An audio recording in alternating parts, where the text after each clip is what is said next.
Hey folks, happy summer. I hope you're doing well. I want to teach you something today that you may or may not know about, and that is the difference between condos, condominiums, and townhomes, aka PUDs, planned unit developments.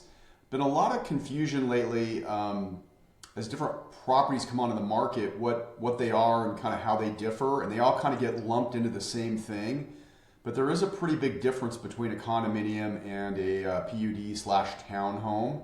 And I want to teach you that real quick. So condominiums, as we know, they're usually a little bit less expensive than single family homes.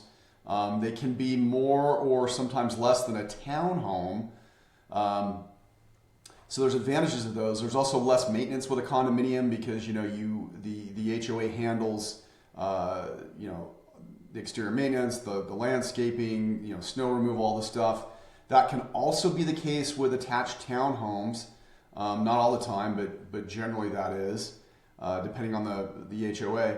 Amenities, you're usually going to have a lot more with a condo, obviously not a townhome. Usually more security with a condo versus a townhome. I mean, we all sort of get that, but let's see what the real difference is and kind of the point of this video.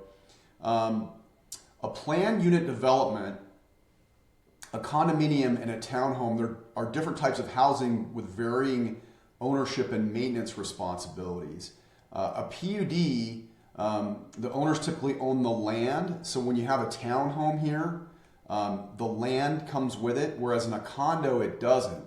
So in a condo, the owners only own the interior of their unit, and the association owns the land, the actual building, and all the common areas. Townhomes can be either PUDs or condos, and that's where the confusion comes in, with the primary difference being who owns the land. So people often refer to PUDs, planned unit developments, as townhomes, but again, a townhome is just a style of, basically a style of a building and not a formal form of ownership or a zoning designation. So with the PUDs again, or townhomes, the owner owns the land or the ground underneath of it. With a condo, the owner owns an equal and undivided interest in the whole project. So when you're looking around on the NMLS or on the MLS, like here's an example of a listing of a townhome. This is what you'll see, shows year built, etc.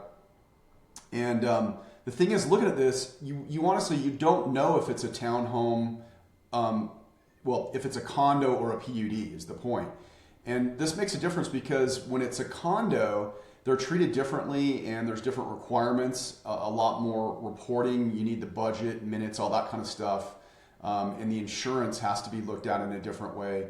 If it's a townhome slash PUD and not a condominium, the requirements are much easier. For example, it doesn't need to be approved by the FHA. You can just do these and finance them. They're just a lot easier.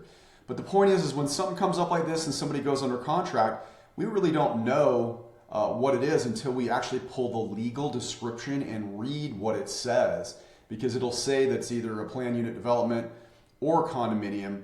And that all kind of happened in the mid-'80s, about the time that this one was built, was when this new form of ownership of planned unit development came out. So anyway, I hope that's helpful. If you're still with me so far, thank you so much for watching. If you have questions on this or anything else, please reach out to me anytime. Thanks again, and we'll talk to you soon. Take care.